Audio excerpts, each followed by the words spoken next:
order tonight, September 2022, for our regular monthly board meeting. This time I'd ask Ms. Cindy to give us roll call. Present. Mr. Tobler. Here. Ms. Abrams. Here. Mr. Westmoreland. Present. Mr. Duffy. Here. Mr. Bush. Here. Mr. Moore. Here. Ms. Simmons. Here. Ms. Dominguez. Present. This time I'd like to ask our Vice President, Ms. Janice, to lead us in the Pledge of Allegiance. If you would, please stand.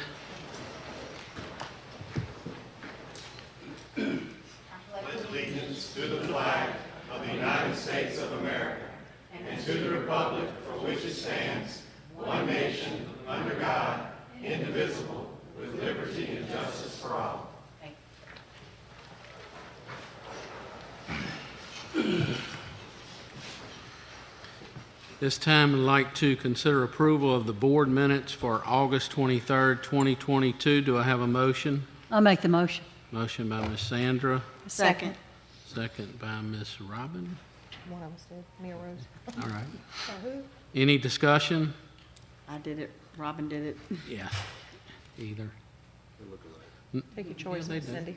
Take your choice. Tom said they look alike, so. Call for a vote. Voting is open.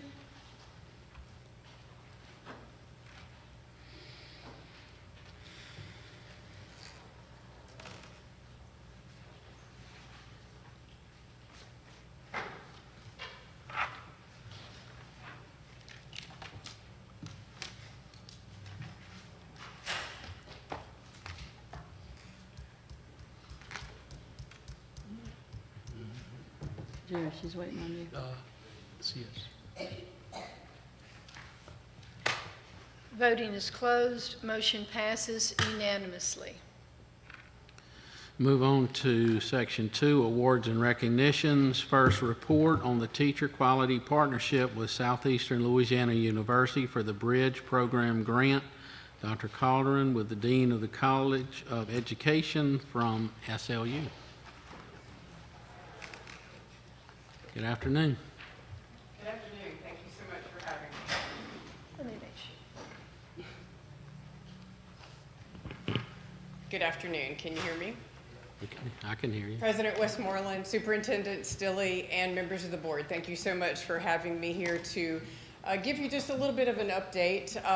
Recently, actually it was in the spring, the College of Education wrote a grant proposal for the Teacher Quality Partnership Grant, a federal grant that is highly coveted.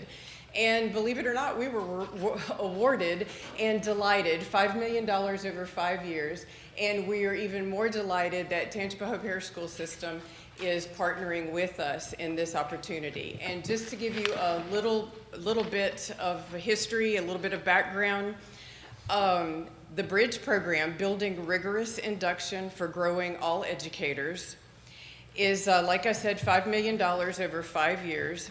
And since there is no state induction program for all of our beginning teachers, we thought this would be a good start to try to get something started in Tangipahoa Parish. Research shows that teacher induction is what keeps teachers past those first 2 to 5 years. And once they get past the hump of 2 years, 3 years, 4 years, and 5 years, the teachers stay, and they stay for 15 and 20 years. And so my co-PI, Dr. Sharisa Vitter, on the second row behind me, and I wanted to jumpstart something, and we wanted to include all of you. And we're delighted to partner with Tangipahoa Parish. This grant will fulfill an induction program with Southeastern's graduates, and we feel that by advertising to prospective students that not only will you get your degree from Southeastern, but Southeastern is going to stay with you through year 1 and year 2. We feel that that's attractive in getting students to choose teaching as a profession, and then it's also attractive for those new teachers who are in your classrooms. And as I said, research shows that support, many times teachers will go into a school and the principal says, find a buddy, And that's all that happens. This is meaningful and deliberate support with university faculty and mentor teachers from your schools. It will increase the pool of mentor teachers at your schools. And we feel that it will expand the number of teachers and the quality of the teachers, because not only will we be there to support and convince them to remain in education, we will be there to provide pedagogical support and content support. If something's going on in a calculus class, we have the content faculty who can assist and provide those strategies. And I'm happy to answer any questions. Anybody have any questions? I think this is great. Good Thank news. you. Great, Yes, great, very good great news, Well, definitely. thank you so much for being willing to partner with us, and thank you for having me here tonight. Thank Thank you. Thank for you, Dr. coming. Calderon, and Dr. Bitter, thank you. All right, now we'll move on to recognize Kentwood High Magnet School for 5 years of participation with the ASVAB Career Exploration Program. Dr. Fusell. Sheet over here. Good evening. Evening.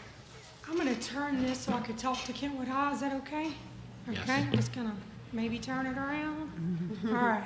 So, you know, there's a lot of testing that happens in schools, and sometimes it's not always the kind of testing that kids enjoy. And then there's testing that happens that's about their future, that helps them make decisions. And the ASVAB is actually one of the exams that gives our students great information about the careers that maybe they have an aptitude towards based on the exam.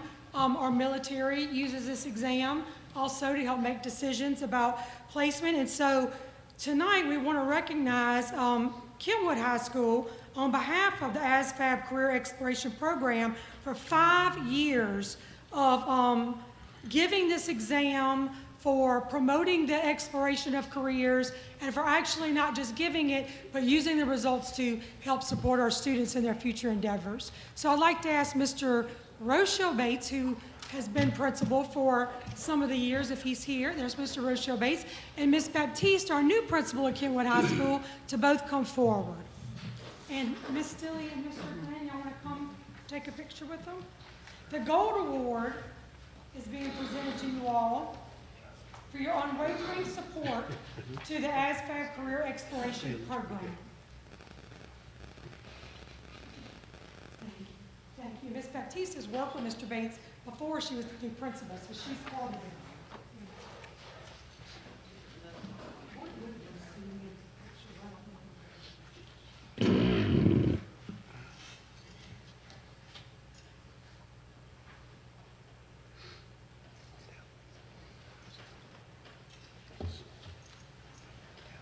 Thank you, Mom.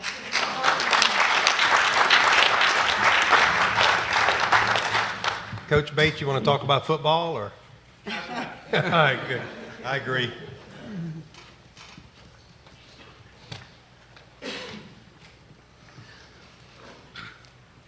We're going to skip item C because we have some teachers and principal coming from Roseland, so y'all just have to hang loose for a little bit. Just like to make Coach Amy wait. Yes. We'll move on to D, recognize the 2022 Tangipahoa Parish Fair Queen, Alexis Lee, and Board President Wendy Carrier. Ms. Ryman? Yes, sir. Tonight, we are recognizing the oldest fair in the state, our very own Tangipahoa Parish Fair. The Tangipahoa Parish Fair is 134 years old. I had the opportunity to sit on the fair board for 12 years in the late 90s and the early 2000s. Our fair is so important, and we partner with, as the Tangipahoa Parish School System partners with the fair every year with different aspects of the fair, including the spelling bee, arts and crafts, and so many things with 4-H that the fair is known for. We encourage all of the teachers, all of the parents, and all of the students to participate this year. As we know, our president, Ms. Wendy Carrier, has been working diligently to get our fair put back on the map again. I get the honor of introducing the 2022 Queen. She's no stranger to me, as she was our 2021 Independent Sicilian Heritage Festival queen, along with her very own king, Mr. Ron Jinko over here.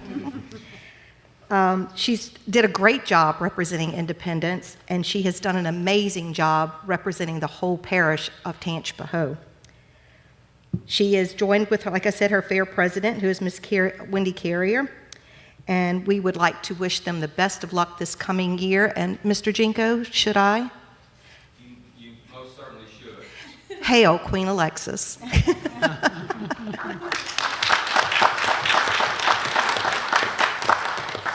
All right, y'all better buckle up because I'm starting with the jingle. Cotton candy, candy apples, fall fun, and flair. We have it all at the Tangipahoa Parish Free Fair.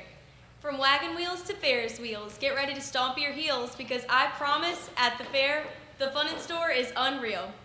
We have textiles, an Indian village, and even 4-H exhibits. My fair is full of fun, so I invite you to come and visit. Proudly representing the oldest fair in the state and the parish that I cherish, I am your 2022 Miss Tangipahoa Parish Fair Queen, Alexis Nicole Lee.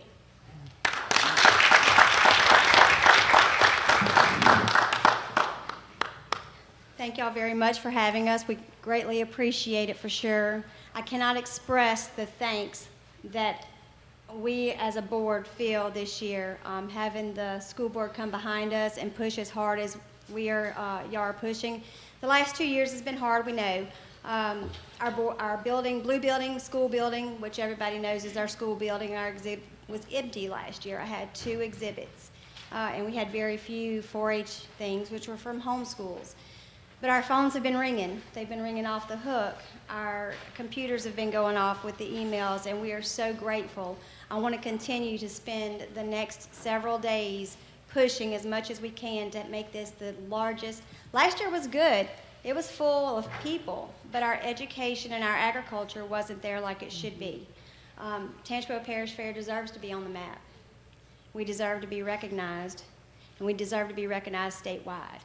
And that is what I'm working for. And as long as I have the school board behind us and all the teachers and principals at each school helping us, we can't go wrong. So I want to remind you all that we're still taking the exhibits on Monday and Tuesday, the 25th and 26th, or the 26th and 27th, excuse me. We will start with our judging on Wednesday. On Thursday, we have our spelling bee. I think we have a few schools that have entered in that. And on Friday is our parade, and we want our parade to be huge. And I think Alexis had something that she wanted to say about the parade real quick to the board. I had a great idea.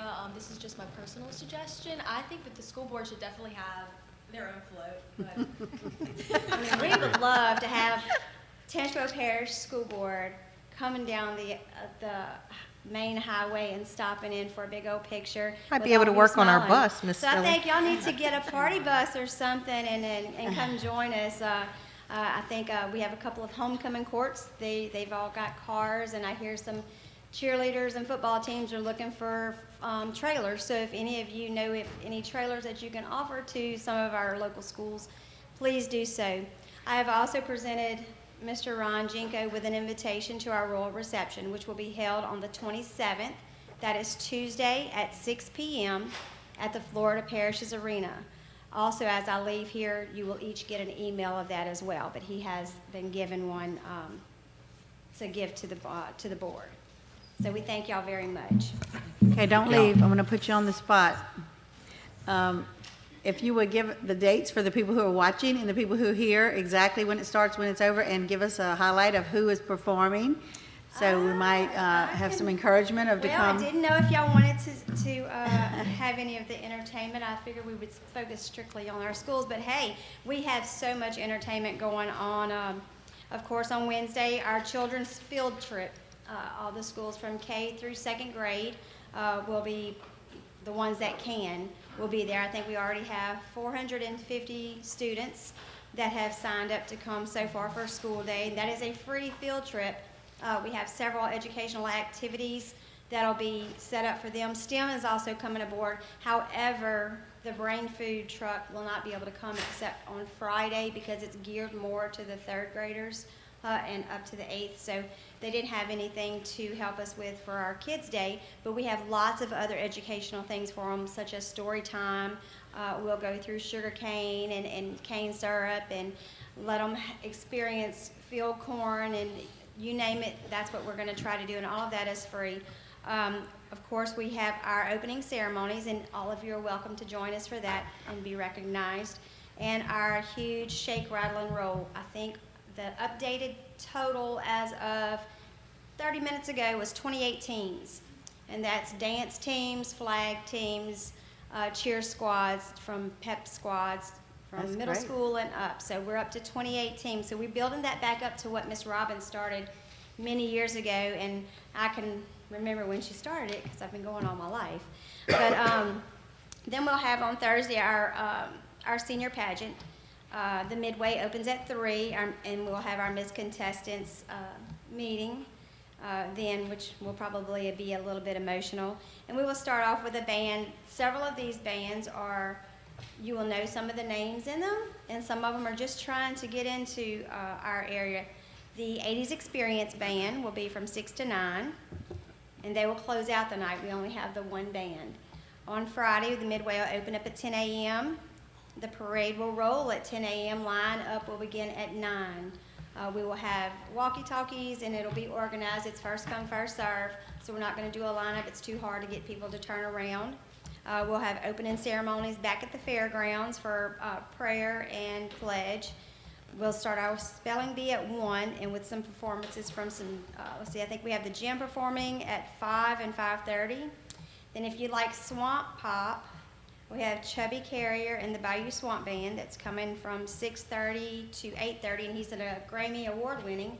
So if you want to look him up on YouTube or Spotify or however they do it, he's there. Then, of course, we have the infamous Category 6, who is from our area. I think their drummer, I believe, is from Independence or Tickfall or somewhere around there, but from our area.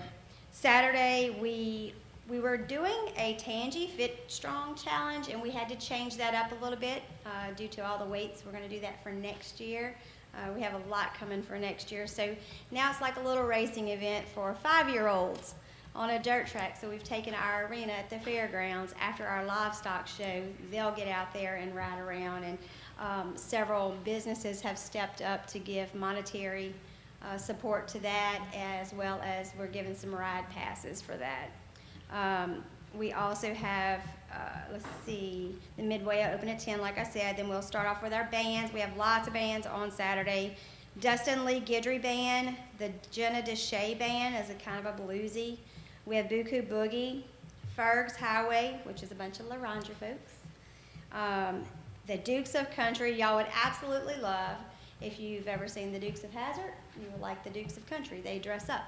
So you might have a Dolly Parton, you might have a Bo Duke, you might have a Hank Williams Jr. Each one of them dress up, and there's this big old TV screen that plays behind them. They're really phenomenal. I hope to see some of you there to see them, because they're pretty fun. And we're going to close out the night with Clay Cormier and the Highway Boys. They opened for our concert that we had last year, and we just found out that they opened up for Rascal Flatts and Craig Morgan 2 weeks ago. Wow. So we feel really special to have them. They've become very good friends of the fair and of me personally, so I'm glad to have them on our side. On Sunday, we will have Praise and Worship starting at 10:30. The midway will open up at 12.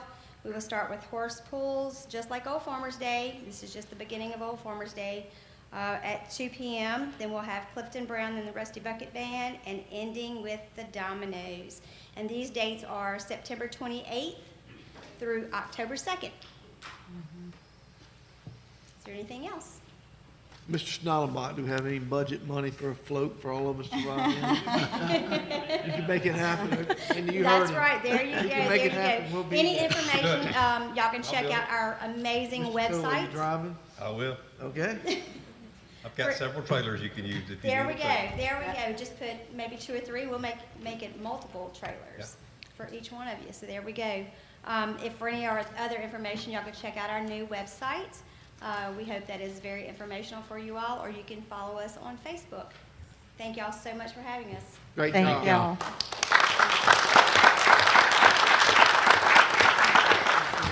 Good luck, Alexis. And Miss Wendy, I think I want to give a little kudos to you because I know you're on the state board for Louisiana Association of Fairs and Festivals. That's quite an honor. She was elected to represent our region on the state level. So we appreciate you for that too. And good luck on the fair. All right, at this time, we're going to go up to C, since I believe everyone is here, and we're going to recognize the recipient of the Enos Jake Bailey Jr. Above and Beyond Award, Ms. Simmons.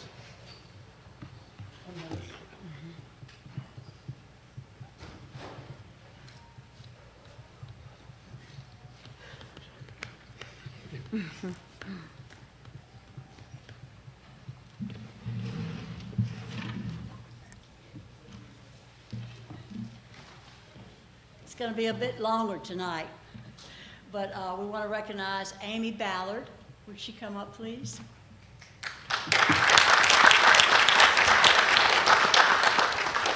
A little history about this award. This is a memory of my late husband, Enos F. Jake Bailey, who began this award many years ago when he's a school board member, because he would go into schools and there would always be somebody that went way above and beyond their normal duties. And he would be so touched by it, he began to create this award and paid for it. And so we're continuing to do this because we want to keep his memory going, but also to remember people that go way above and beyond their normal duties. And Amy Ballard tonight is a teacher at Roseland Montessori School. In recognition for being the recipient of the Enos F. Jake Bailey Above and Beyond Award, we recognize you with this tonight, and we have a few other things. And then I wrote this to you today. Dear Amy, congratulations on being selected to receive the Jake Bailey Above and Beyond Award. You come highly recommended to receive this award due to your seeing a need and stepping up to the plate without being asked to do a job. You're willing to give up your time to take care, I've already heard a lot about that, students that are not normally yours, but you donate your time to help others. God bless you for all you do for your students and for other people. Sandra Bailey Simmons, member of the Tangipahoa Parish School Board, and a gift certificate to Taco Bell. And then also, to add to this, one of my former students, and who was also a teacher, called me today, and Ms. Feckety, and she had something to say about you, and I'm going to read it out loud, okay? She said that this is written by Rhonda, who also sent flowers. You'll be presented with that tonight, too. I mean, not Rhonda, but this is by Ms. Feckety. Her says, your former second grade teachers, the former co-workers, and lifelong friends, Dawn Feckety, Beth LeBourget, is that how you pronounce her last name? Yeah. Always went above and beyond to be successful in school and did it all by herself, with her mom and beloved grandmother cheering her all the way in your education, which is great. And from Balin Hay, working in an office, driving a bus, rescuing people by boat during floods, providing meals, clothes, and rides for needy people. This goes way above and beyond to show her love and devotion to God, her family, and her friends. You consider your students and co-workers at Roseland as your own family, as they do you. This is signed Dawn Feckety. And then Rhonda is going to come up, Miss Rhonda Vaquera, and present you with the flowers that were sent in your honor tonight also. Did you get your pictures? Did you get pictures?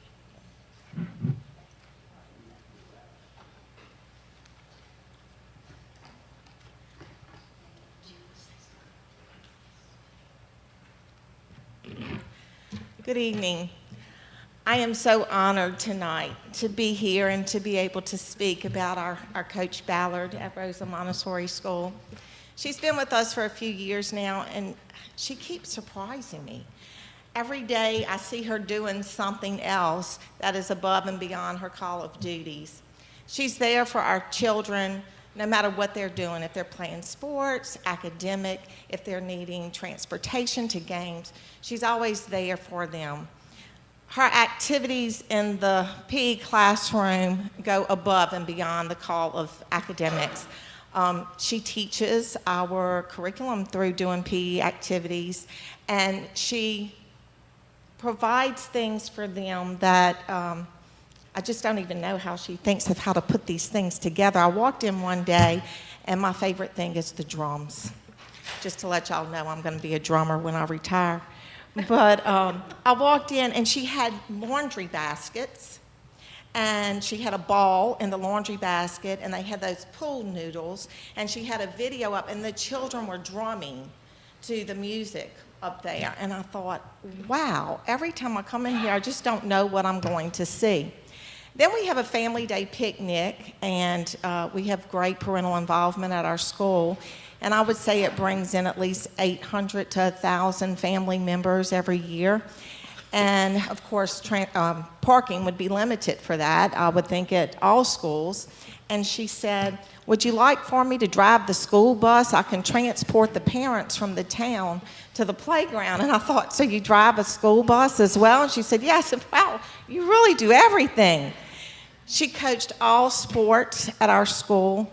And last year she came to me and she said, Miss Vaquera, she said, I really want to start a sport at Roseland Montessori School. She said, because I believe in all children having something that they can participate in.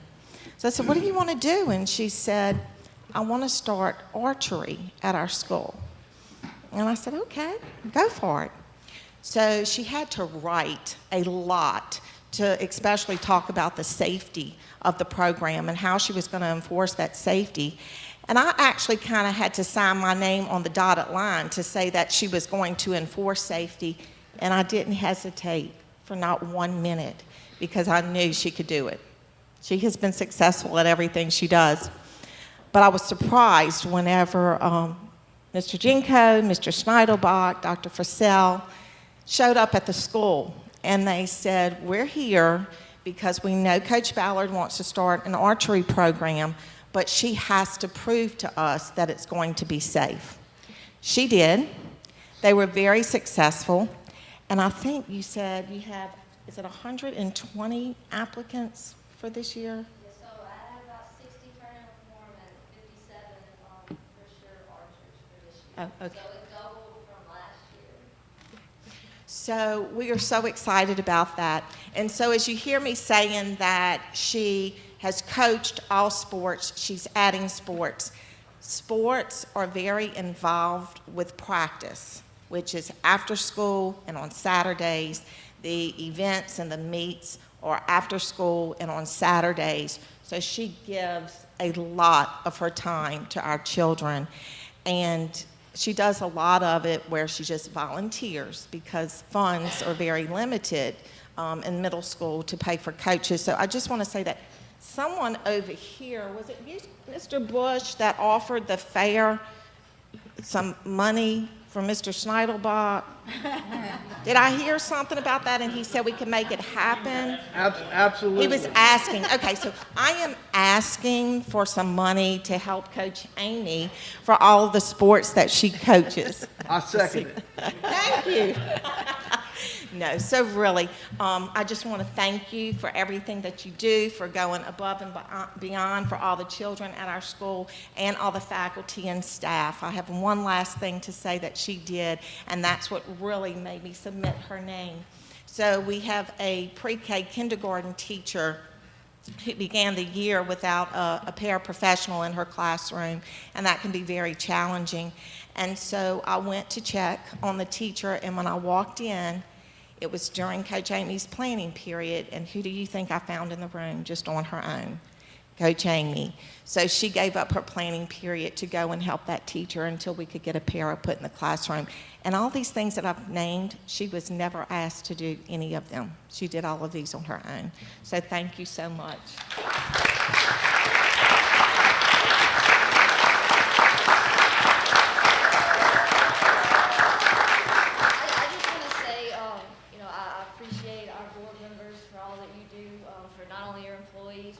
Ensuring that our students have the resources and tools they need to be successful. And I wouldn't be able to do everything that I do if I didn't have some of the best administrators in the parish. I've brought a lot of things to them, a lot of ideas, whether it be something curriculum with the kids, fundraiser, something new, or a sport. And they hadn't turned me down yet. They hadn't said no yet. So as long as they keep saying yeah, I'm going to keep bringing ideas to them. So I appreciate them and everyone at our school because we are one family and we have one goal and one purpose, and it's seen throughout the parish as well as our board members. You know, I notice you all in your communities and the districts that you represent. You know, you're active, and so we appreciate you all and thank you all for presenting me with this. Would the people stand up that came with her, the group from her school or family? Would you stand so we can recognize all right, Rosie and her family.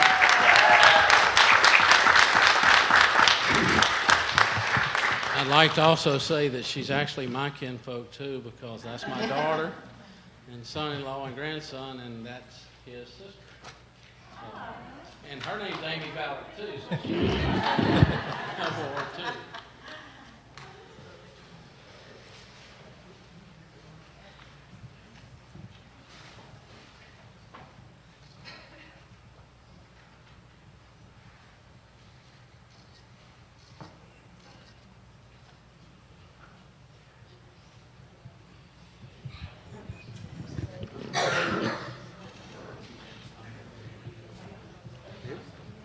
Coach Amy, I want to add one thing.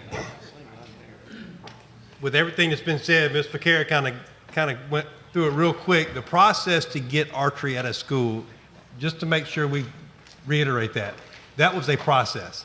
Most teachers would have given up on that process a long time ago. So, and I benefit from that because Darby is one of her archers, and I would have never thought my daughter was going to do archery. But to go to that event, and I encourage anybody that ever has a chance to go to one of those events, to hear children move at the command of whistles, to pick up a bow and to pick up, the whole thing is choreographed to the T for safety. That impresses me more than anything to do with the target. Mm-hmm. To see children move methodically and to see them participating. And like she said, not everybody participates in athletics, but that's something that most people can. So I appreciate that. And the second thing I was going to say is the first time I saw a faculty meeting and I saw a four-wheel drive truck in the parking lot, of course I had to ask my wife, I said, who's in the truck? Like what coach is that? And it's like, Coach Amy. And I said, that little lady? So I knew I was going to like her from the beginning when she drives a four-wheel drive truck. So hats off. Right. I would like for her to say that I can't repeat this, I don't know. But tell me what one of our students won, like, wasn't it national? So our archery program is through the National Association of Archery in Schools, and so at the state level, typically your wildlife and fisheries oversees it first. So our Louisiana Department of Wildlife and Fisheries oversees it in Louisiana, and it's called a LASS, which is archery in Louisiana public schools. And so they have academic archers. So to be considered as an academic archer, you have to have a GPA of 3.0 or above. And so we send those numbers in towards the end of the year, and the state goes through them as well as NAS, which is the national level. And so it gets 80,000 archers for academic archers that were submitted, and one of our students was one of 10 to be recognized nationally as an academic archer. And so she'll be represented on their website for the coming year to promote the academic archery across the nation.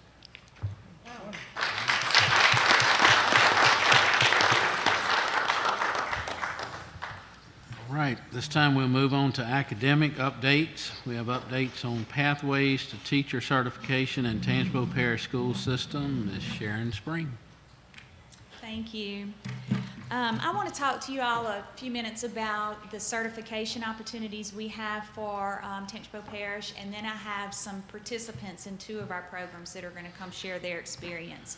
About 4 years ago, Ms. Stilley came to me and talked to me about writing an alternate certification program, and of course I said yes. Had no idea what I'd said yes to, but it has been a wonderful experience. We wrote the program. It's a team effort, and we went to Bessie Board in April of 2019, and we were approved to certify our own teachers in 18 different areas. This past year, we went back to Bessie Board and requested 2 additional areas, so we can now certify up to 20 different areas of our teachers in our classroom who are working on teacher certification. As of this cohort, this is our fourth group of teachers, we, through Tangipahoa Parish, have certified 47 teachers at no cost to them.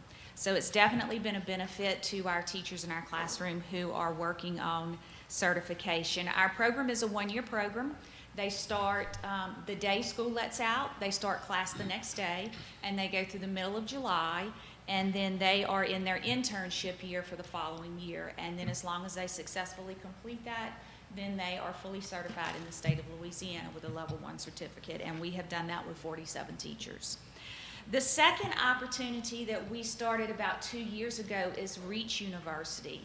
This program is designed for paraeducators in our classroom to work on certification while they continue to work. So they're earning their bachelor's degree and earning teacher certification at the same time. This is something that is throughout the state of Louisiana, but right now Tangipahoa Parish has the largest number in the state. We have 35 paraeducators working on certification through the Reach University program.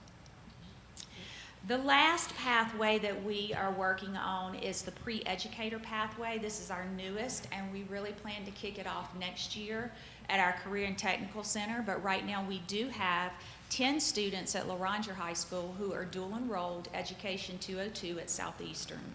And we have a symposium coming up that we're all going to attend to work with them and keep them attracted to the education field.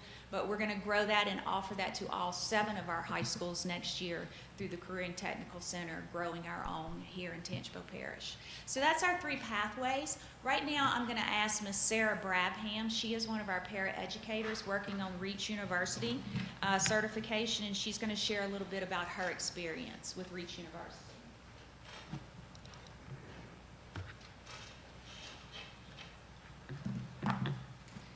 Good evening. Good evening. Okay, Miss Sharon did not tell me that I'm gonna be following a queen and then Coach Amy. You're an inspiration. Okay, so I'm a paraprofessional at Spring Creek Elementary School. I have began my 2nd year with Reach University.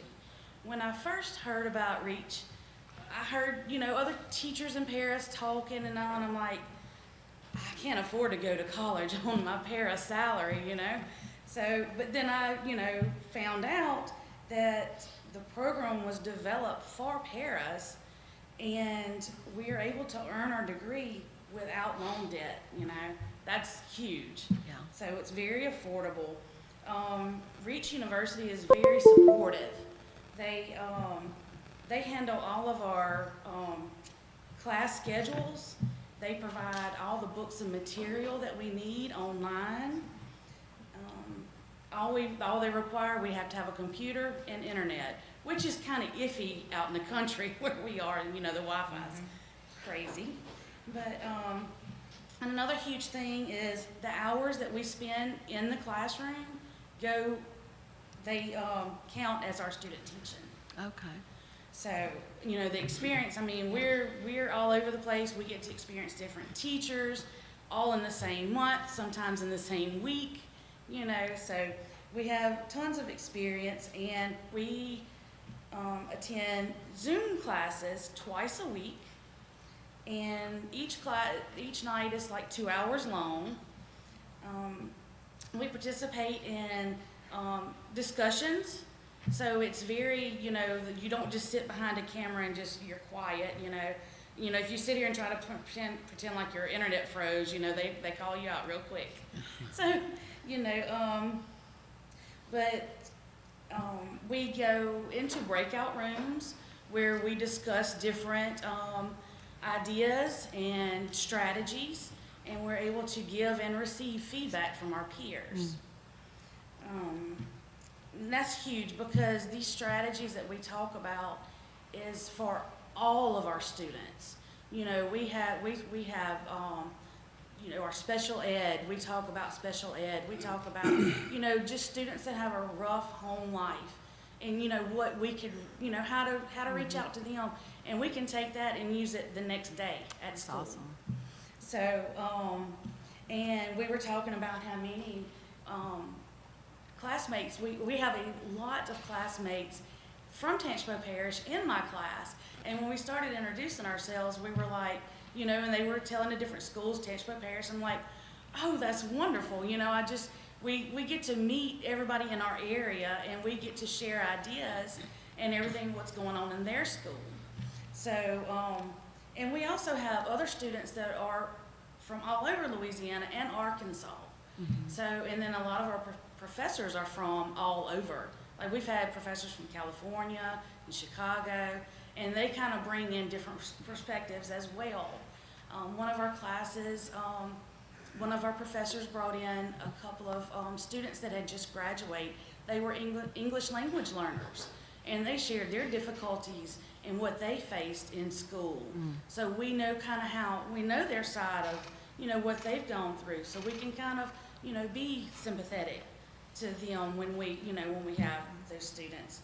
And, oh, and I wanted to share that we have some extremely talented paraprofessionals in Tangipahoa Parish. We do.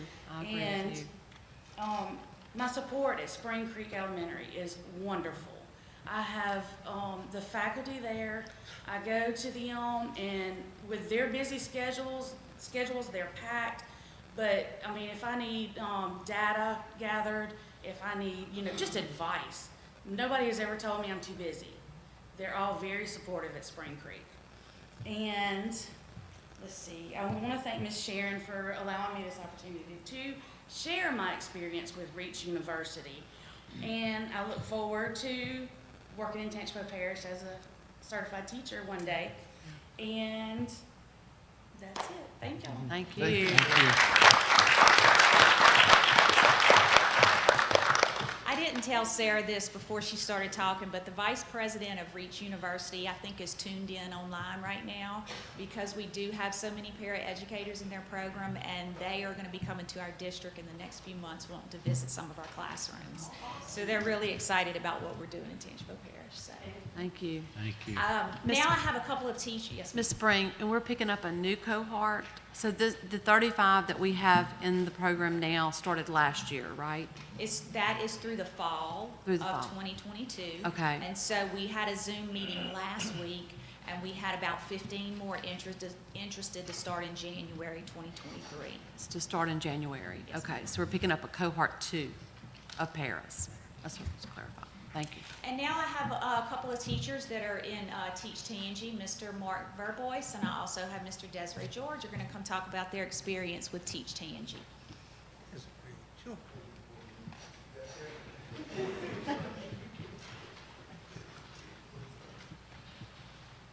Good evening. Good evening. I'm indeed elated to be called here to talk about the program. First, let me thank everybody for allowing the program to be on in our parish. For seeing Ms. Simmons today at our school, to seeing Ms. Stilly all the time at our school. It does us good. The program is awesome.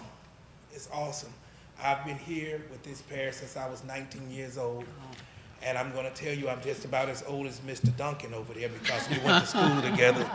And for years and years, I worked with Mr. Snotterbock, driving the cheese wagon, as the children say. But I want to say this, the information that we got, it was long, it was gruesome, but it was well worth it. And I don't think it should just stop at teachers trying to get certified now. It should be for every teacher, some of those components that come through the doors.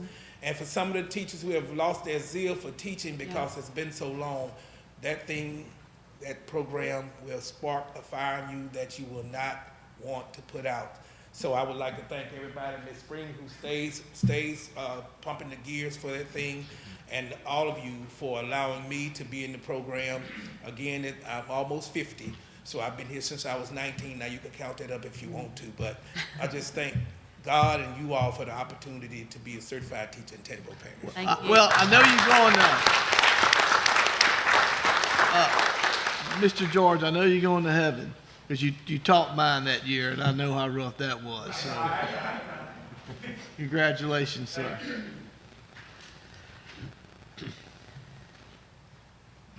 Good afternoon. Good afternoon. Hey, Mark.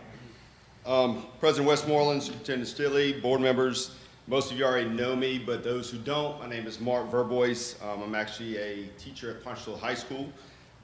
Formerly served as secretary of the EFID board, which was our Education Facilities Improvement District board.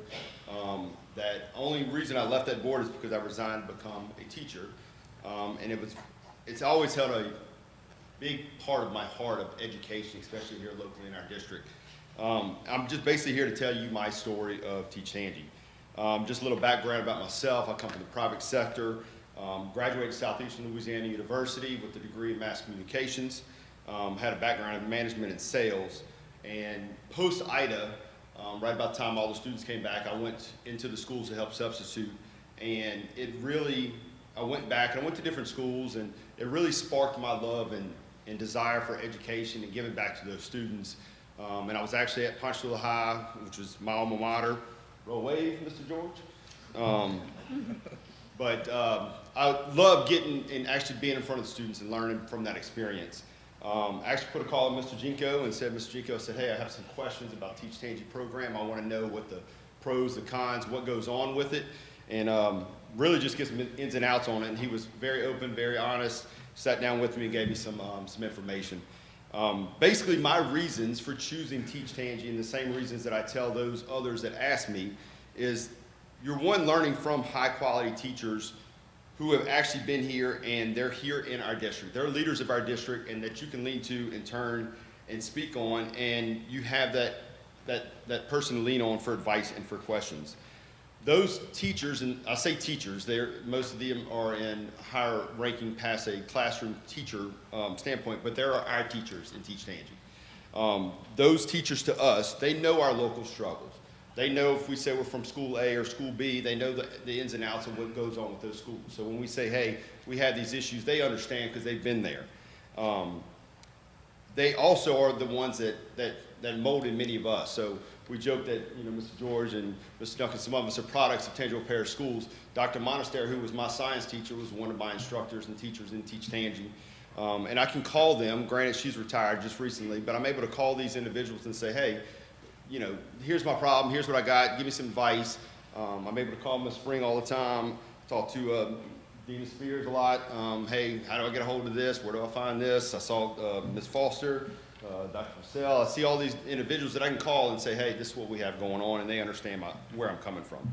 One of my biggest loves after going through the program that became a strength is that I'm able to learn and grow with, like Mr. George, the cohort and group that we went through with all lean on each other. So we have a group that we say, hey, look, what's going on with y'all today? I understand it was a rough day, what's happening, and we throw ideas back and forth. And so we can look and talk to those same people who are in our same shoes at different campuses and things. The biggest thing I think was a big part for me was it was the cost of the program that we speak about. There's no cost to us. As participants, as long as you stay as part of Tangipahoa Parish Schools for at least 3 years, and hopefully that builds you as a lifetime to stay here in our district. Now I'm in my second year teaching, but my first year of the program, and I feel a substantial difference from year A or year 1 to 2. I feel much more prepared. I feel a lot more stable ground, and I have that support structure to go to if I need any help or information to help guide me on. Teachers taught me that there is careers out there that when you wake up, you're not hating to go to work. I truly love to get up and go to work every single day, and I found that as teaching, and I love that. And for many years, I struggled with that in jobs. So one of the TED Talks or quotes that we talked about actually in our class came from a lady named Miss Rita Pearson. Many have seen her. She has a red jacket on, very vibrant lady, and you've seen these TED Talks that they come on YouTube. And she was a former educator, and she said, every child deserves a champion, an adult who never gives up on them, who understands the powers, the connections, and insists that they become the best they possibly can be. That's right. I say that with emotion because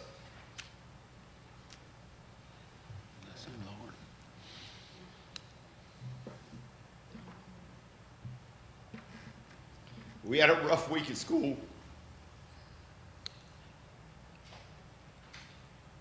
We had a rough week at school with 2 people with depression and suicide issues who didn't think that they had the worth to continue on.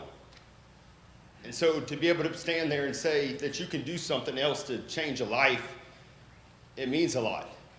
And so to have that kind of week, I had none of that issue per se, if you want to call it an issue, last year, and then I have a couple in 1 week. It's sort of, it catches you a little bit. So it reinforces my strength that going through to become a teacher and be part of Teach Tangi, I did it for the right reasons. And so when somebody asks, is teaching the right thing? Is Teach Tangi the right thing? It absolutely is the right thing. So I appreciate the opportunity to have to go through the program. I appreciate what y'all have done as Tangipahoa Parish School System to offer that program for us, that we can stay here and actually grow our school system. And I thank you very much.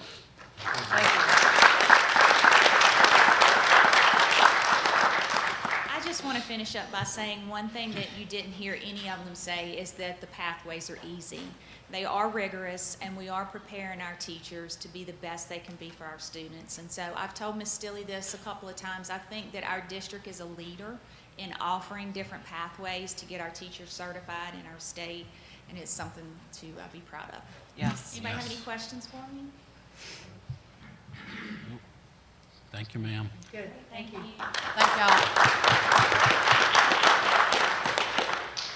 Move on to consider committee reports. First, the Capital Outlay Committee of the Whole for September 13, 2022. Mr. President, before we take up the action items, I did want to ask unanimous consent to amend our agenda to add a couple of policies for referral to our policy committee. Is this the appropriate time to do that? We do have, in the next section, we do have a motion to refer several policies. Right. I just wanted to add to that list. Okay. And I don't know if we have to do it or not, but I guess just to be safe, I would ask that we add to the list of policies that we're referring to the policy committee, policy GBRC related to staff schedules, policy GBAA related to compensation guidelines and overtimes, and policy GBBA related to qualifications and duties. Second. So the motion has been made to waive the rules to add to the agenda, and I guess we'll add it under section 5B, or I add it to 5B. Correct. To add in those three policies being GBRC, GBAA, and GBBA, would you say? What's the last one? Yeah, I just add. GBBA. GBBA, okay. And say that twice. Yeah, I'm telling you. So just motion's been made in second. Yeah. Go ahead, Mr. Duncan. Yeah, and just so the board's aware, this is related to some complaints that I think a number of us have received from the teachers in our community related to extra duties that they've been getting or more duty time than they've usually had in the past, as well as some other things to help try to make our, well, I mean, so that's what, I don't know what the solution will be just yet, but if we could refer these to policy, I think that'll give us some flexibility to help find a solution that we can all get behind. All right, motion's been made in second to add this to the agenda. Well, any discussion? Sorry? Who's second? Tom Toller. Mr. Toller, okay. And this does require a unanimous vote. Yes. So I'm call for a vote to allow us to waive the rules and add this to our agenda, and when we get to B, we'll vote on it.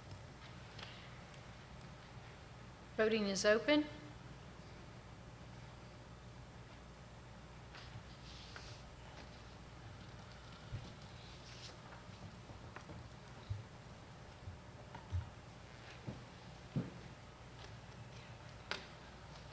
Voting is closed. Motion passes unanimously. All right, we're going to move back up to 4A and ask again for a motion on the Capital Outlay Committee of the Whole for September 13, 2022. I'll make the motion. Motion been made by Ms. Simmons, Second. second by Ms. Ms. Rose, I'm sorry. Any discussion? Call for a vote. Voting is open.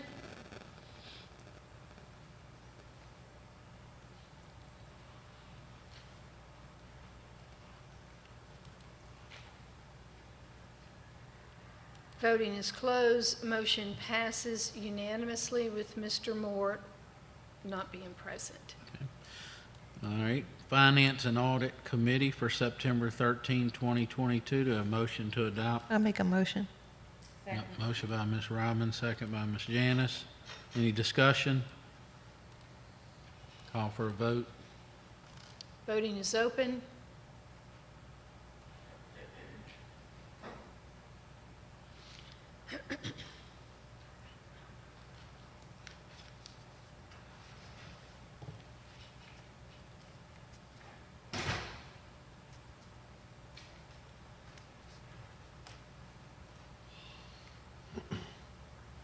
Chairman, it's kind of late, but that did reflect a new change order. Voting on the finance. Hmm? We're voting on the finance. I'm sorry, Mr. Toller. It's okay. But do we need to vote on that? Yeah, we didn't do anything about it. It's with the change order. It was already put in. Just did it as an administrative correction? Yes. Okay. Voting is closed. Motion passes unanimously. Moving on to Policy Committee of the Whole for September 13, 2022. I hear a motion. I'll make a motion to accept. Motion I'll by second. Ms. Rose, second by Mr. Brett, or Ms. Andrew, whichever. Any discussion? Call for a vote. Voting is open.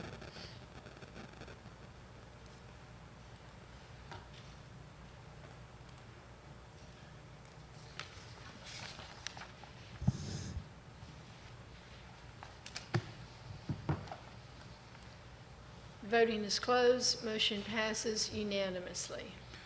All right, moving on to superintendent's reports and recommendations. First, we'll consider approval of the 2022-2023 high school graduation dates.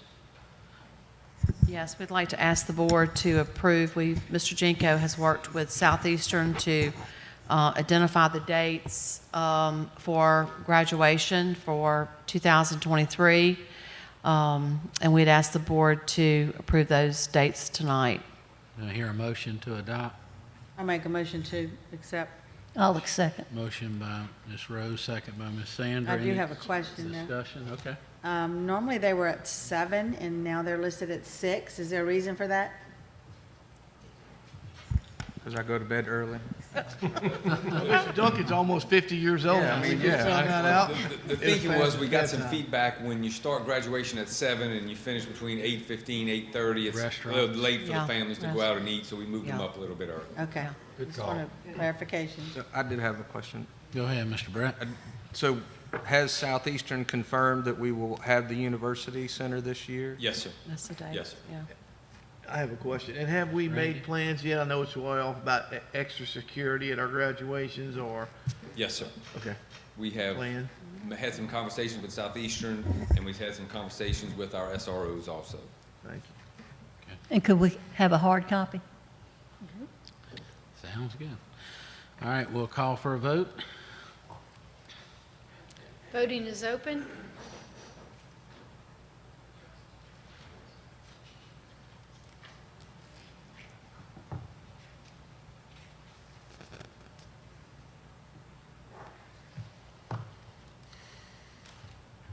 Voting is closed. Motion passes unanimously. Moving on to the next session, to motion to approve referring the following policies to the Policy Committee: GBDB, GBN, GBRIB, GBRID, IDDFA, IDDFC, JGCE, LEH, GBA, as well as the three added of GBRC, GBAA, and GBBA. Move to refer all of those policies. Can you repeat that? No. I second it. Motion by Mr. Brett and second by Ms. Rose. Any discussion?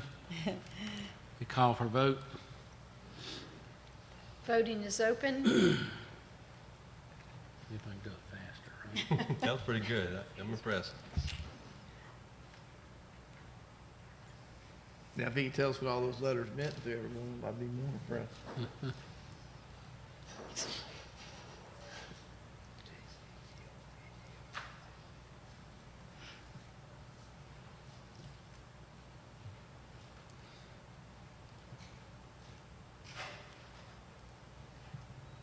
waiting on somebody? Hit yes. Yeah, don't take time. Voting is closed. Motion passes unanimously. Next, we'll consider approval of a MOU for the Louisiana United Methodist Children's Home located in Laranja. Yes, Mr. President. We have, as many of you know and are aware, we had the Louisiana Methodist Children's Home that opened in the Laranja area in the summer. I believe they had the ribbon cutting. Brett would beg to differ. He says Robert. He says it's Robert, but it's Laranja. 445 Laranja. And so we've been working with them, Dr. Fussell and Mr. Jenko have been working with them they have about 15 or 16 students that are residents there. And we've been working with them to try to figure out how we can provide services. We've also been working with the State Department of Education, and this process has kind of been going on back and forth for some time. And so tonight we have an MOU that outlines kind of the responsibilities of each of the agencies. We want to be able to provide educational services to the children at the Methodist Children's Home at the center there. So they would not need to go into our school buildings, but would be serviced right there in their residence in the home. So we would ask the board to consider approval of that. I'll make that motion. Motion by Ms. Sandra, A second. second by Ms. Robin. Any discussion? So we're sending the teachers there? Yes, that's correct. So one of the questions we had, Ms. Stilley, and I know this is something that's going to be starting in July of 2023, according to the agreement, correct? No. Or it's until July Yeah, of it's 2023? it's until then. So they would actually start now and go until that time. All right. And so one of the questions I had asked was, in provision number 9, it says that this agreement will be interpreted under the state of Louisiana and that the 14th Judicial District Court will have jurisdiction and venue over disputes between the parties.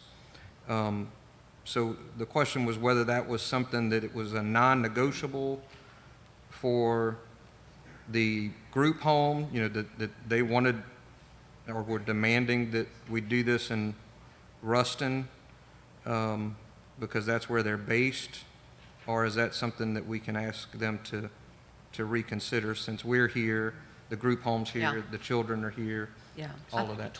I think it should be the 21st Judicial District. We can have that changed. So is that something that we can change? Yes, that is something we can change. So then I would, I guess, ask to amend our motion that we adopt the MOU with an amendment that provides that provision 9 reference the 21st Judicial District Court instead of the 14th Judicial District. Okay, do we have a second to the amendment? Second. Second by Ms. Sandra. Is there any discussion on the amendment? Do we have a representative here tonight from the Methodist home? No? I think so. I don't think so. So call for a vote on to allow the amendment to this agreement. So we don't want to be going to Ruston to have court. No, indeed not.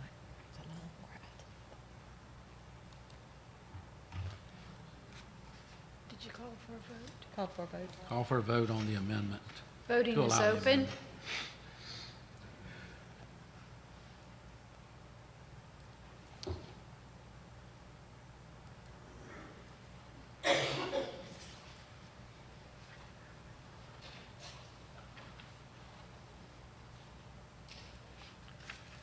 Voting is closed. Motion passes unanimously. All right. Is there any further discussion on the agreement as amended? No further discussion? Sorry. We need to adopt it as amended. We need to have a vote now on the agreement as amended. Call for a vote.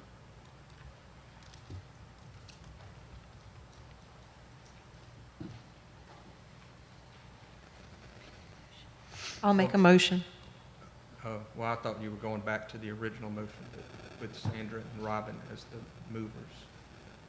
So, but let's just do a separate motion. Move to adopt the memorandum of understanding as amended. I made the motion. So I'll second Robin's motion. Okay, Robin made the motion, Brett seconded it, and we call for a vote. Voting is open.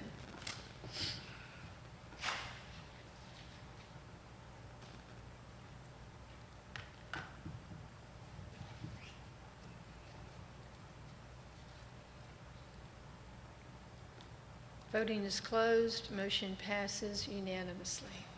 Next, we'll consider approval of the certificate of substantial completion for the Laranja High School Field House. Do I have a motion? I'll make that motion. Motion by And I Ms. will Sandra, definitely second it. second by Ms. Robin. Any discussion? Forget the field house, how's them sidewalks looking, Mr. Schneiderbach? That walkway? That's done. We have some electrical Crosswalk. work that needs to be done, and that's it. The lights are up. They put my name on the scene. Are they using, are they using the field house now? No, we're having a ribbon cutting next week on the 29th Thursday. at 9:30. But is there any work left to do, any punch list or something before they can use it? There is? Well, there's a punch list, but it won't keep them from using it. Won't stop them from using it? Good. Any other discussion or questions? Not, we'll call for a vote. Voting is open.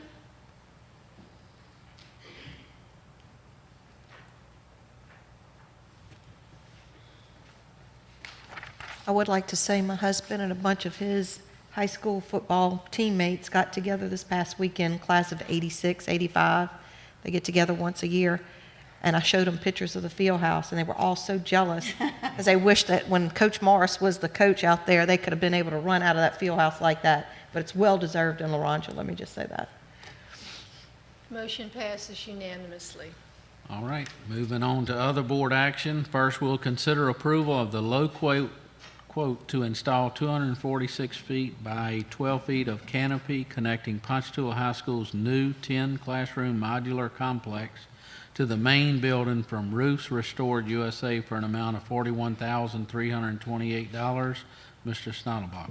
Thank you, Mr. Chairman. This is a canopy quote to install canopy to the new 10-plex modular building on Ponchatoula High School's campus. We got two quotes. The low one is from Roofs Restored. We're asking y'all go ahead and approve this, this project. Hear a motion? I'll make a motion. Motion by Ms. Rose. Second. Second by And a Ms. question, Sandra. please. Question, Ms. Rose. So exactly where is it gonna connect to the original building? It's going to connect on the west side of the gym auditorium area where there's a canopy right there. Okay. That's where there's a sidewalk currently right now. Go straight out then, in other words, on the Straight end of the south. gym? Correct. Okay. Any further questions? Is there already a set of plans drawn up for that? We, Yes, it's attached to the It's a- agenda.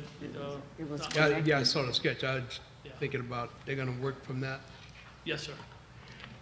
The sidewalk's already there. They're putting it right over the existing sidewalk. Any other questions? Question.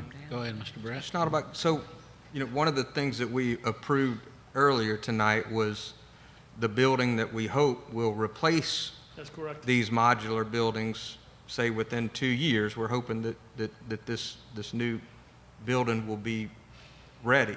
So That's how? correct, but these canopies will have life after the buildings are What? removed, because what's going to happen is the canopy will allow students to go from the main campus to the field house.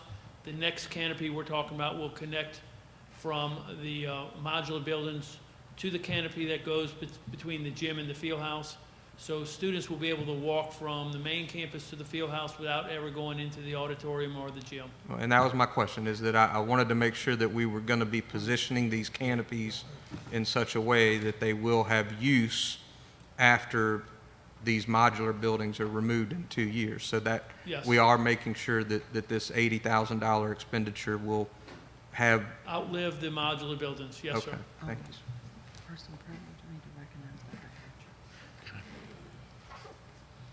Any further discussion?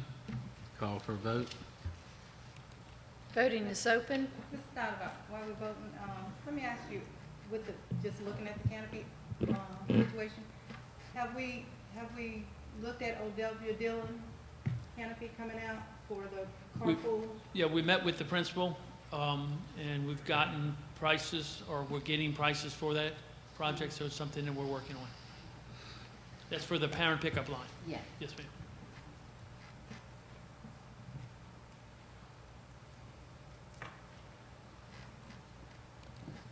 Voting is closed. Motion passes unanimously. Moving on to Part B, which is continuation of the canopy. So I'm not going to read all of that, so Mr. Schnallbach. Yes, sir. This again is, as we talked earlier, this is a canopy going from the modular build, 10-plex modular classroom building to the canopy that runs from the gym to the field house on the east side of the gym auditorium. This would allow students to go from the main building, taking the new canopy y'all approved previously in this one, and they'll go access to the field house. Any questions on this? And what color is that gonna be, Mr. Schnallbaum? I'm not exactly Purple. sure. I Purple. imagine it's going to be Red. I want to make a I motion. imagine it's it going can't to be be purple. crimson and gold. Oh, wait, that's my colors. I'm sorry. I'll make a motion to accept. Motion by Ms. Rose. You'll hear Second. second by Ms. Sandra. Any further discussion? Not really on, off the topic, but there was a huge cleanup effort at Postal High School's campus Saturday, and Mr. Mark Verbois led that up, and there was dozens and dozens of people. Thank you, sir. I know, it really, Call for a vote. Voting is open. Can I pull in Ms. Janice and ask about I'm fixing to M and ask I's them too. canopies that we're waiting on from the Ida repairs? I would have to get back with you on it, Mr. Duncan. I Okay. just don't know off the top of my head. I believe we've gotten some quotes from vendors. We just haven't come to y'all with the recommendation. I need to verify on that. I had a question. We're talking about our canopy, so I'm still on Ponchatoula.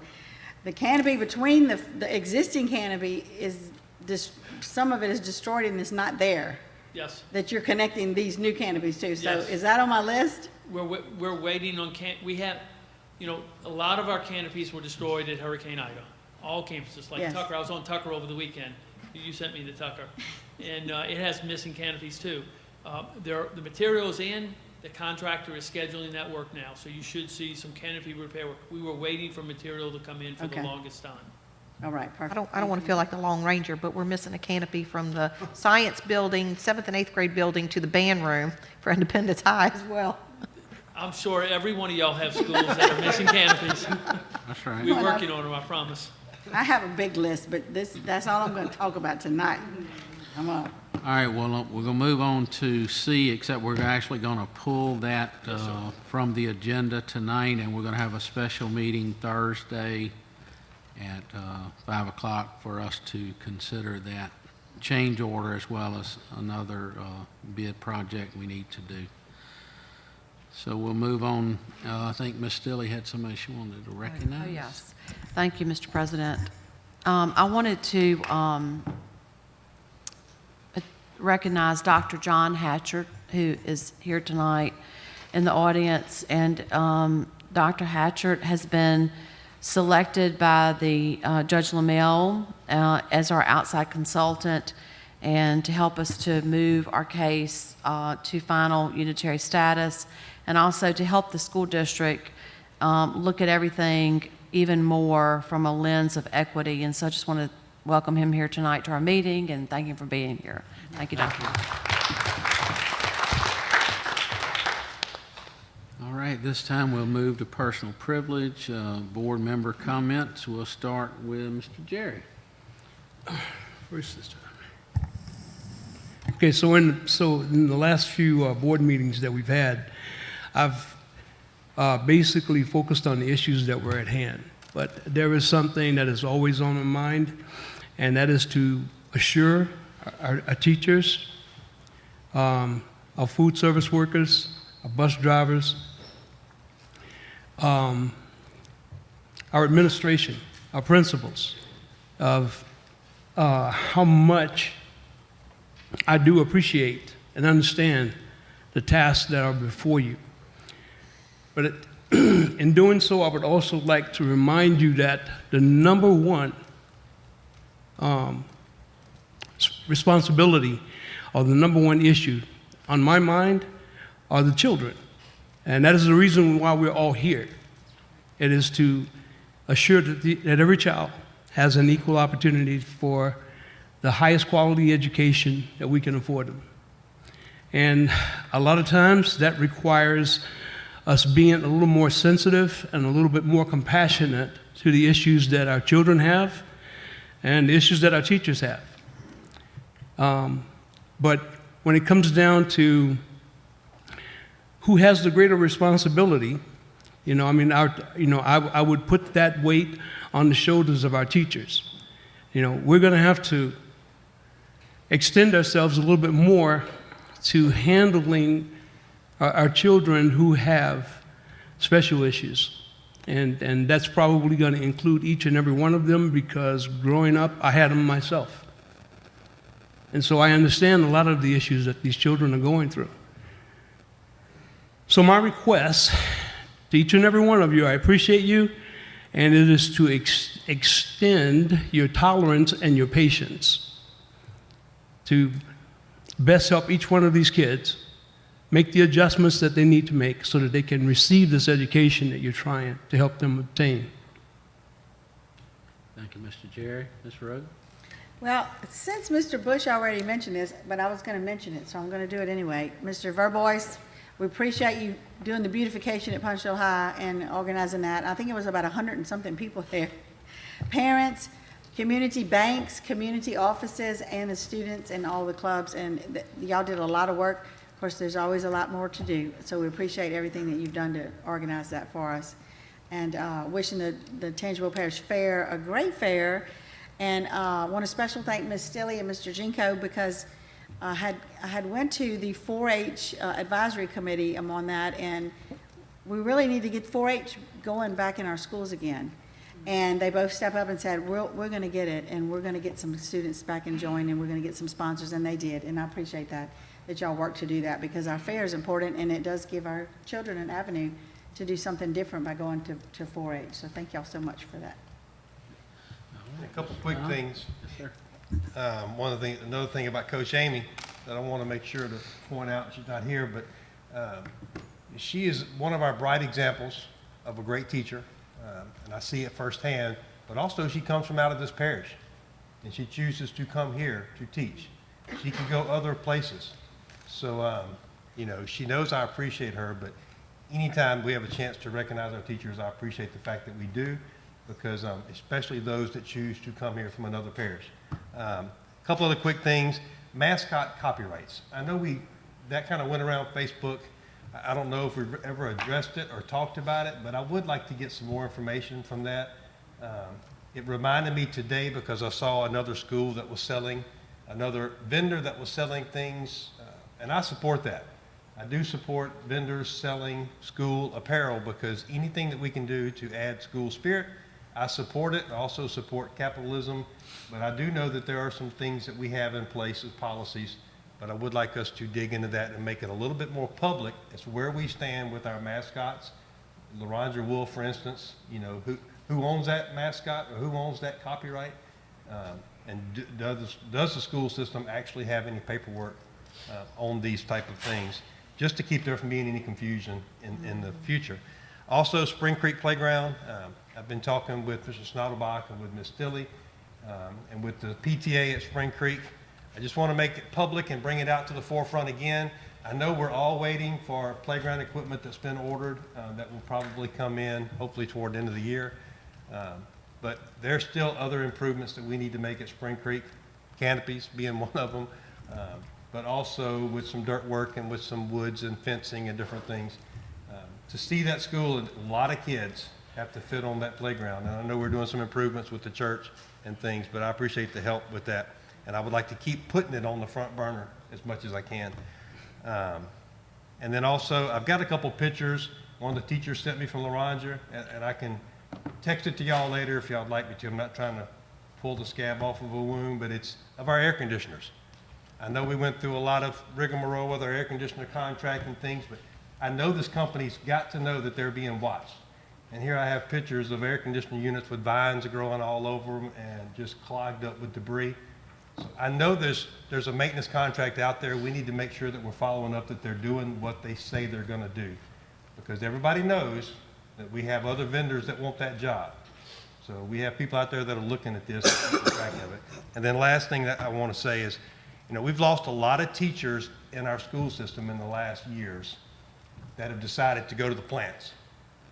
Everybody knows that, and everybody has seen that migration. Mark is an example of someone who's been in the plants and has decided to come back in our school system. Mark, I appreciate that. And I hope you will share your story with more professionals that are not educators, because you bring something back to the classroom that a lot of teachers necessarily don't have, that come straight out of education that go into a classroom. They have that real world sense of, this is what it's like to punch a clock, this is what it's like to drive to work, this is what it's like to be interviewed, and so on. You know what I mean. But I appreciate you. I appreciate what you bring back to our system. And please, every chance you can, tell your story and get emotional about it, because it matters. That's all I've got. Ms. Janice? I'd like to say congratulations to Coach Amy, too. I see her all over the place when I go and visit. And I want to say thank you to the pairs that's taking advantage of the certification, because we appreciate you and we really do need you. Also, I've been busy going to open house. And I just want to commend the parents for coming out. I see them, the schools the sign-in sheets are just getting filled up. And the teachers and everybody's just, it feels like old time, especially since the pandemic, that the children are there excited for the parents to be coming into the classroom and just anticipating. Some of them, you see the like deer in the headlight look on their face when they're wondering what the teacher is going to say about them. So it's just really, really been good, and I just want to say that I've been enjoying the open houses. Homecoming. Like Mr. Jerry was saying, I just would like to see us a little bit more sensitive to our children and how we're conducting things, because I've had several calls and all day today from several schools concerning issues that we have with homecoming, and I've spoken with the superintendent, and we do have a plan in place that we're looking at to do something about it. But I do agree with Mr. Moore that we as adults, we need to be a little bit more sensitive to our children, because in their voting rights and how it's being done. And also not just that part of it, but I was approached by some of the children that were taken off the court. So we kind of need to look into that a little bit more. Thank you. Okay. Ms. Robin? Yes, I'd like to say good luck to the Tangipahoa Parish Fair. Make sure you get your children out to the fair to watch the parade and all the exhibits. I want to piggyback on what Tom said about the playground equipment and thank our administration for going after these grants. I know people may think that some of these grants might be a little ridiculous, but if a grant is out there, we need to take advantage of that money.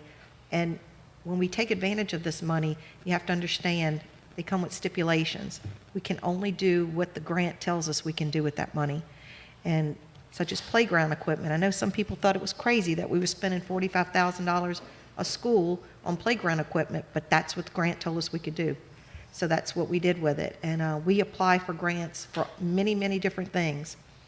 Doesn't mean we're going to get those grants, but when we do, we're excited about it and we utilize it in the way we should.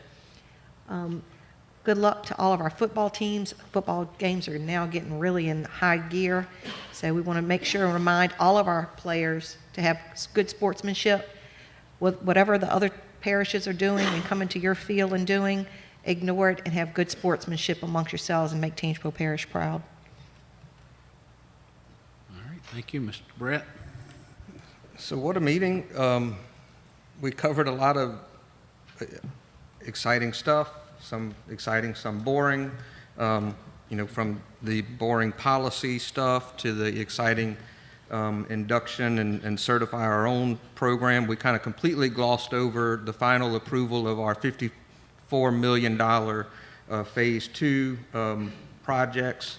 The members of the board know that with the approval or getting that phase going, we now have approved or already in the works over 100 and I believe $11 million worth of facility improvements that have either recently been approved, recently completed, or is going forward. And that's a tremendous amount of facility improvement projects that are underway. We also talked briefly about our DSEG case and the complex equity issues that are always kind of front of mind for this board, the memorandum of understanding with the new group home. But what was really special, I thought, tonight was something that we don't really get to talk about a whole lot on this board, which is the stuff that goes on every single day by the wonderful educators within our community, which is the fact that we have wonderful educators that understand, like Mark, like Miss Ballard, like Miss Brabham, that their number one responsibility is to champion these kids, to love them, to know that they have somebody that's in their corner, and that is the starting point of every educational conversation. That the way that we move these kids forward is to start off letting them know that we care, that we love them, that we're their champion. And we have just an untold number of educators that get it and that do that every day, and they are all champions of this community and this school system. And I'm glad that we got to talk about them tonight just a little bit and recognize the amazing work that they do for our children every single day. And just, again, thank you, Mark, and thank you, Amy and Ms. Brabham, for just kind of being that representation tonight. It was really wonderful to hear it and see it. Thank you, Mr. Brett. Ms. Sandra? A couple of points of bragging. I visited the Greenville Park Junior High today. I was just so amazed with what I saw with the principal, Mr. Matthews. He took me to the different classes. I don't know if everybody realizes what's going on there. The school was immaculate. The kids were all on task. They were very, very appreciative of somebody coming and visiting them. And also, too, when you went in, the teachers were happy to see somebody come in to see them. But in other words, we need to be bragging on a lot out there that we see in those schools. The kids are on task. The teachers are doing what they're supposed to do. And then Hammond High had all of their alumni come back for a band practice last night. And it was well over 100. With a pep squad, the cheerleaders, all of them, and Mrs. Weatherly, the past band director. She was out there directing them, over 100 out there on the field, and you should have heard them playing. It was such a thrill and so exciting. And they're going to be at Hammond High's homecoming playing, so we're excited about that. But they got all of these people together that have moved all over the country, and they brought them back, and we want to recognize them here at some point, too. It was just a thrilling experience. And also, too, Miss Weatherly is probably the best I've ever seen as a band director. She brought the best out of them yesterday. I don't know how they could all still just come back and play like that, after that many years, but they did. And the cheering section and the dance squads, it was such a thrilling thing. Of course, I graduated from Hammond High, and I was a former majorette there, and I had to tell them a little bit about me twirling batons, which do not exist anymore. But anyway, that was good to share that with them also. Okay. Thank you, Ms. Sandra. Mr. I think they might Randy? let you do like a, Well, I have my baton. I'm thinking about doing it. do you have your uniform too? I can't get into that. Mr. Randy? Well, I think what Mr. Duncan said, I hadn't forgot, this $54 million Phase 2 is a big deal. This new independent school is going to be huge for our parish and our state when that thing gets going. And the $5 million grant that the College of Education Southeastern's got is really big.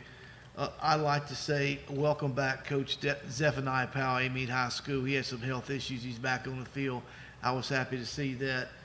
And last night, watching Devontae Smith on one side of the ball playing for the Philadelphia Eagles, and then Cameron Danzler, a St. Thomas graduate, on the other side of the field playing two NFL players right here in our parish.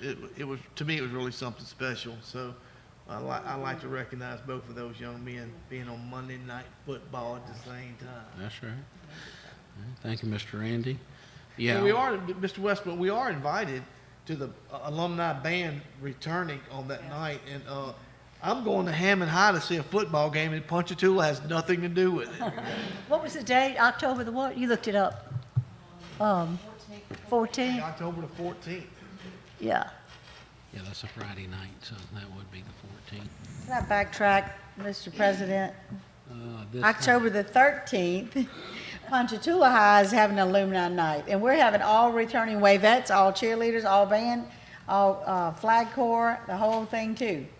And we did it before pandemic, but we did it then, and we're going to do it again. So applications are online if you want to come back and participate, October 13th. Deadline is the end of September. Well, we got to ask the wearing your question. Are you uniform? wearing your uniform like Miss Lady Simmons is wearing hers? No. We retired. But I am In dancing. the Hall of Fame. I will dance with the Wavettes, They're in yeah. the Hall of Fame at each school. Hey? Yeah, that's right. Hanging up. I'd just like to say that, adding to what Mr. Duncan and Mr. Bush said, that, these new facilities and $111 million additions was all done without asking the public for any further tax money. So we appreciate all the residents of our parish and other surrounding parishes to continue to shop in our parish, and that does allow us to use this money to better our school systems. Also like to thank everyone that's employed by the school system. I know we have a lot of great teachers, administrators, cafeteria workers, school bus drivers. Us board definitely appreciate all the effort that you give to help our children, so I'd like to say kudos to all of you. This time, I think we'll move on to executive session. Consider approval to enter into executive session to discuss the case of Caroline O'Flynn versus TPSS. Mr. Duncan, you have the Move to motion. enter into executive session to consider O'Flynn versus Tangipahoa Parish School System. Motion's made. Do I have a second? Second by Ms. Sandra. We're going to stand in executive session. We will be back. Channel 17, proudly serving the Florida parishes. I call the meeting back to order. Do we have a motion? In the matter of Caroline O'Flynn versus Tangipahoa Parish School System, move to adopt council's recommendation. Second. Motion been made by Mr. Brett and second by Mr. Randy. Any discussion? Call for a vote. Voting is open.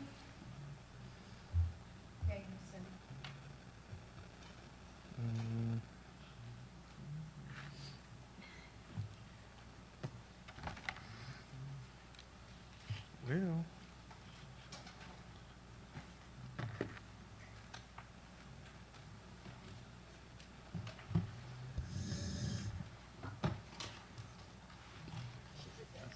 Yes.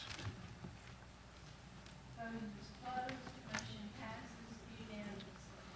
Moving to public input, the Tangipahoa Parish School Board welcomes comments from the citizens of Tangipahoa Parish, both for the purpose of evaluating the job that we are doing in educating our students and for the purpose of identifying problems and/or inequities within the school systems. Speakers may offer objective criticism of the school board operations and programs, but the board will not hear complaints about individual school personnel or other persons at a public session. Other channels provide for board consideration of complaints involving individuals, and in particular, these concerns should be addressed through the grievance procedure for handling complaints. The board's grievance procedure provides a mechanism for which these matters can come before the board if the grievance procedure does not resolve the concerns of the citizen. At this time, we will call up Mr. Joseph Piazza II, who's filled out a form and has requested public input.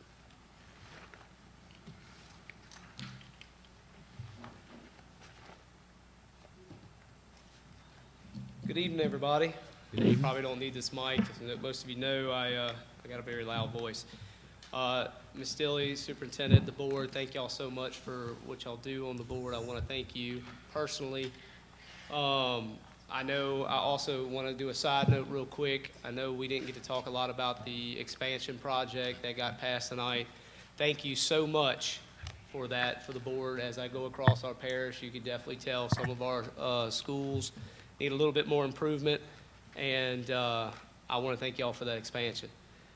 Usually I don't read off of a list, but it's important tonight, so I'm going to read off this. My name is Joey Piazza, Tangipahoa Parish School Board candidate for District H. I am a former educator of the school system and has taught personally underneath this board and this administration. I also have a wife and many mentors that still teach in this parish. It is for them tonight that I stand up here. Over the summer, this board altered the code of conduct to make sure that it was clear that discipline would be at the center of our focus this year. But those changes are not showing results, however, in fights. For tonight's review, I will be using Ponchatoula schools, as these have been seeing continuous fights since the start of the school year. In the front of you is a photo of a child.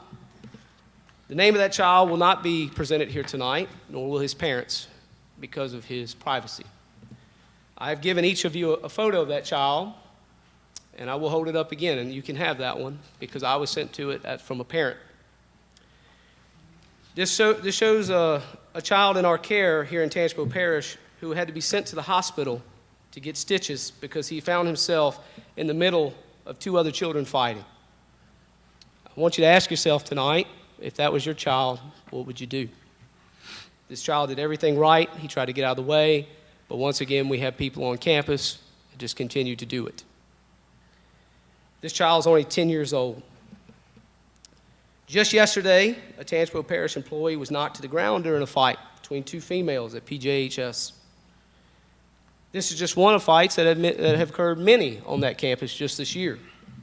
At Ponchatoula High School, you had multiple fights.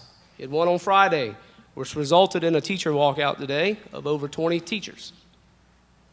Tonight, I'm asking the board and the superintendent, please put politics aside and listen to the concerns being presented here tonight.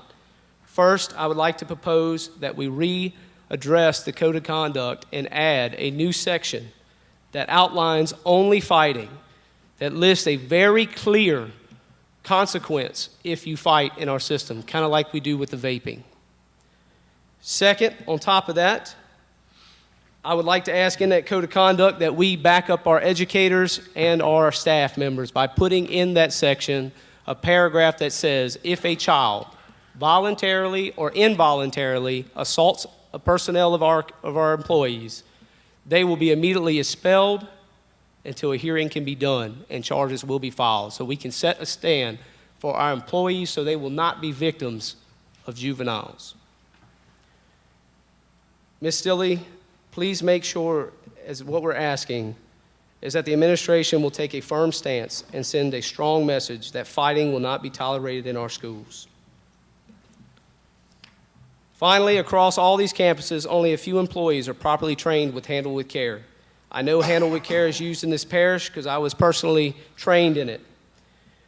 I ask that we try to ramp up that training because we have a lot of fights going on. And as we know, if employees are not properly prepared to break up a fight, there will be an issue. On a side note, if we have to ask a teacher to stand in the line of duty and get trained with Handle with Care, as somebody who has had to do that time and time again and has been kicked, scratched, and personally beaten, I would ask that a stipend be released to those people for volunteering on their campus to set the tone and get into harm's way for those faculty. I want to thank you all again tonight for what y'all have approved. I want to thank you for your continual support in our schools and our faculty members. And I hope these requests have not fallen on deaf ears, but will spark a fire of change in our policy to better our schools and make it a great place to be for our faculty members and our students. Thank you again tonight for letting me speak, and thank you again for what you do.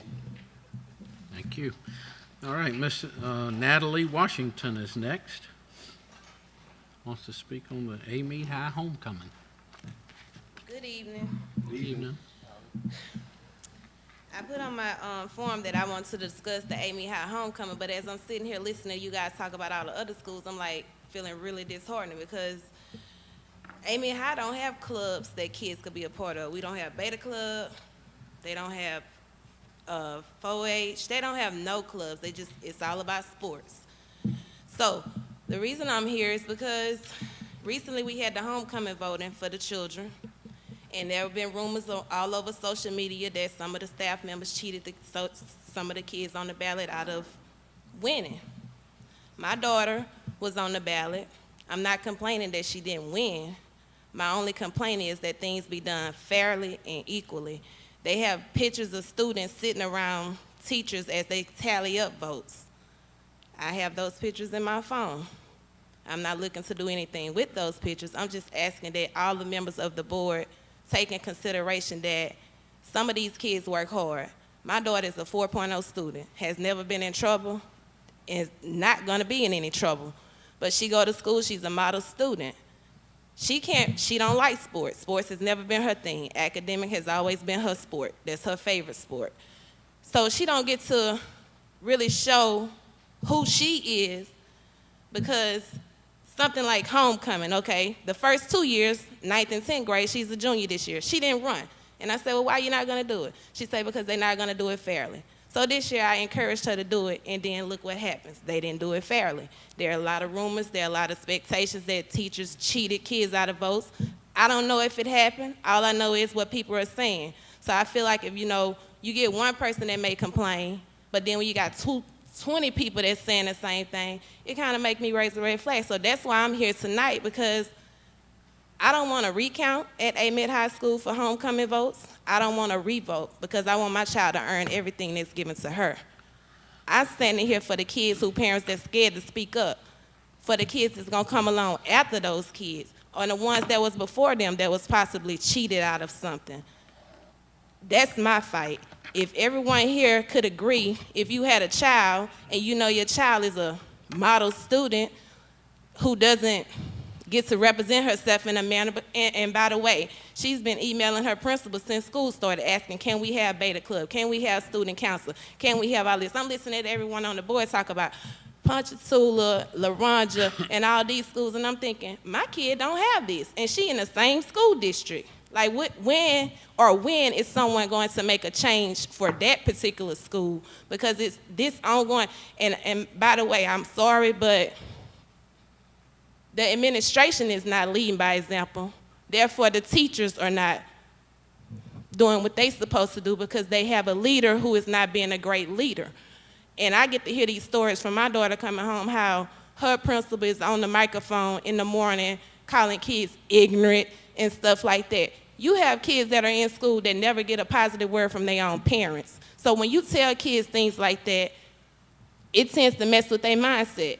That's why we have we protecting bullying in the school when it comes to kids, but who's protecting the kids from the staff? Like, it's not making sense to me. And I have 4 children. So I got 2 little children that's gonna come behind my daughter who I don't even want in Tangipahoa Parish school system if they gotta go to school and they meet. And I'm just being honest. I don't care to go to social media and write these complaints and say all this stuff to try to bash anyone. That's why I came here tonight, because social media can't do that for me, but y'all can. Thank y'all. Thank you.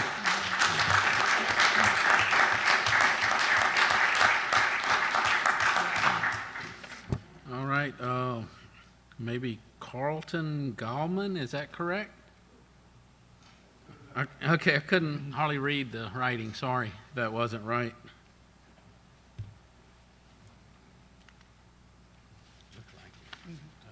Okay. Let me say good evening to Good the evening. board and all How you that's doing, here sir? tonight. The last time I was here, Mr. Showers of the NAACP asked this board the question, why was such a heavy-handed approach taken with transportation? Why not simply follow the recommendation of Transpar, which in short said you need to add more to the department, not take away from.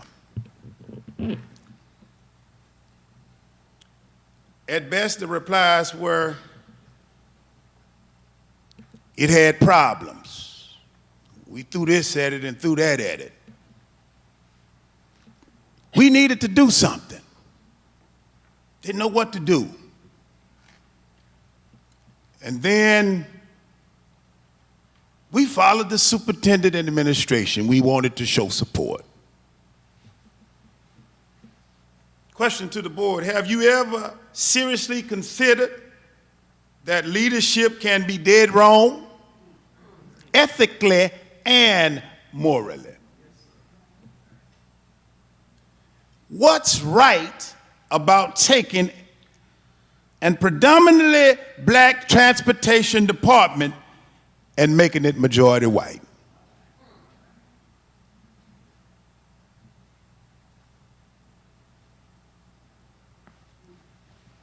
What's right about taking folk who have the experience to help and lead through trying times and replacing them with folk who don't have any experience or very little at all? And then we have the bold audacity to mention, you know, we want diversity. If you want diversity, start with administration. And then human resource. Because they're both laden with the same problems of transportation. Now I'm here because I filed a grievance against the supervisor of transportation, the CFO, and the superintendent. Every excuse they offered for not hearing my complaint was inconsistent with policy. Question to everyone here with a conscience. Is it fair for the rape victim to go to the rapist for resolve? So what will this board do about the TPS grievance policy that has no provision for conflicts of interest? And then while you're considering that, let's also consider the hiring policy and practice. I've interviewed many times here with TPSS, and there were times where I actually saw, with the current policy and practice we have in place, I actually saw when I wasn't scored. Saw that with my own eyes. My suggestion to this board and to the good people, the moral and ethical people of this parish and this school board, is that we outsource somebody that can't be paid off, you understand. We outsource the hiring of employees here. And finally, as I take my seat, you know, Judge LeMaire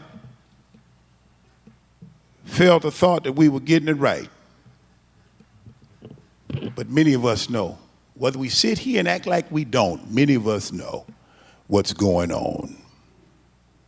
And trust me, we ain't getting it right.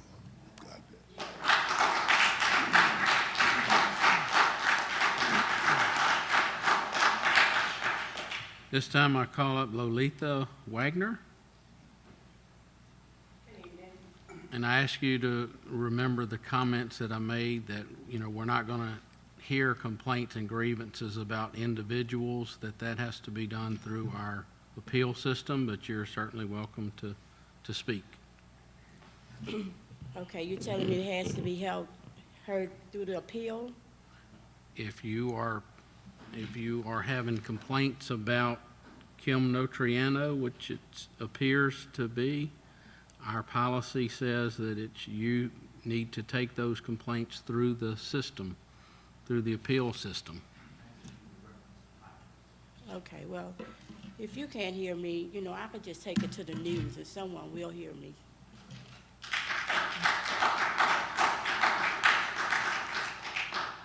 Call up Miss Caressa Hughes.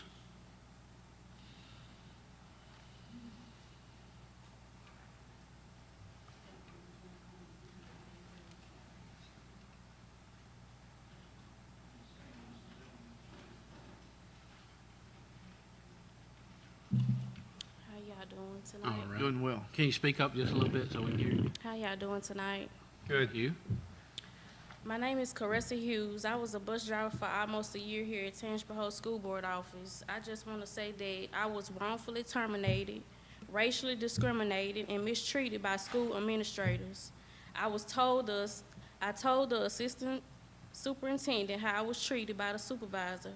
Her exact words, "I'm your boss, shut up and let me talk." And I also told him how she was yelling and screaming at me and nothing was done about it. I woke up one morning and my bus was gone. I never had any write-ups since I've been driving. They took the wrong protocol instead of talking about the issue. I feel like it was unprofessional of how she treated me. It was time for a change within this school board. I stand up and I fight for what is right, and I'm not stopping until I get justice. Thank you. Thank you.